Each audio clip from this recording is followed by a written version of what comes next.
In this video, I want to talk about R-squared. R-squared provides us with a measure of how accurately a model is able to predict the outcome of interest. In the previous video, we learned that regression minimizes the sum of the squared residuals, where those squared residuals are a measure of how inaccurate our predictions are. They are going to play a role in defining R-squared. Let's start with a textbook definition of R-squared. It's also called coefficient of determination.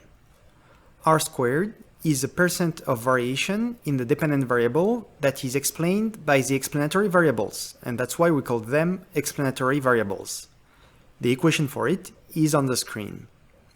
I don't focus a lot on equations in this class, and I don't expect you to memorize a lot of them.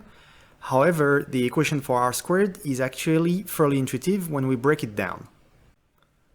On the right in the equation, the numerator is the sum of the squared errors from the regression. That's what we've just discussed, and that's what the regression is minimizing for us. That is a measure of the inaccuracy of our predictions when we use the regression model. In other words, it's how much variation is left in the residuals once we have run our regression.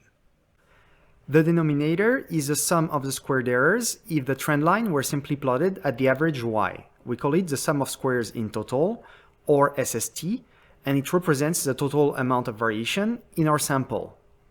We can think of it as being a measure of how inaccurate our prediction would be if we didn't have any explanatory variable.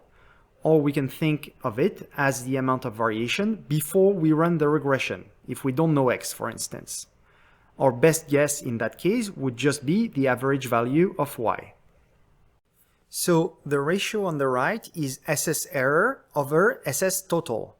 It's how much variation is left after the regression over how much variation we had without the regression.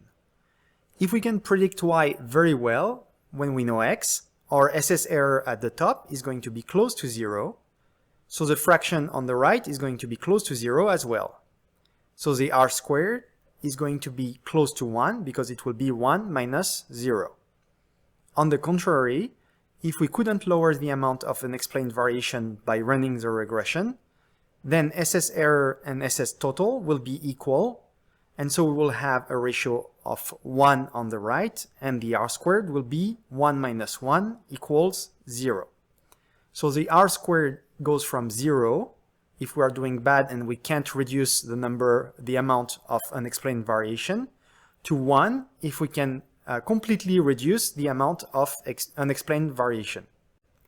So, to summarize, what does R-squared tell us? Intuitively, R-squared is how much more accurately we can estimate the outcome variable using the explanatory variables, as opposed to simply using the average y.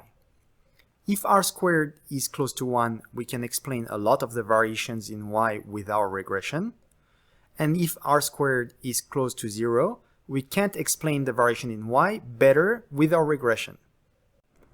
It's actually really nice that the R-squared value is relative to the accuracy that you would expect without any explanatory variables. If there is little variance in the outcome variable y, we can confidently predict it without any explanatory variables. Think, for instance, about predicting the temperature for a given day in San Diego in California. You can confidently guess around 70 degrees Fahrenheit or 21 degrees Celsius and be fairly accurate. That is because the weather in San Diego is almost always nice and it's almost always 70 degrees and sunny. We can make very small errors even without knowing any predictor. Now compare that to a situation where there is a lot of variance in the outcome variable, then you can have a relatively high R-squared and still not be able to predict well in a practical sense. Imagine trying to predict the temperature for a given day in the spring in Wisconsin. We know that during spring in Wisconsin, it might be very cold one day, and then pretty warm the next day, and then come back to even colder the day after that. So there is a very large variance. We may be able to use some explanatory variables to explain away a lot of that variance. You can think of humidity levels, the barometric pressure, or the direction of the wind. In that case, we may have a high R-squared because we are doing a lot better using these variables. But even when we do that, we may still not be very good and not good enough to know whether we need to wear shorts or a winter coat until we leave the house the next day. So remember, R-squared is relative to how accurately we can predict the outcome of interest without any explanatory variables at all. Hopefully you now have an intuitive understanding for what R-squared tells us, as well as how it relates to the sum of squared errors and to the sum of squares in total. In other words, how it relates to how much variation there is left after we run the regression, relative to how much variation there was before we ran the regression.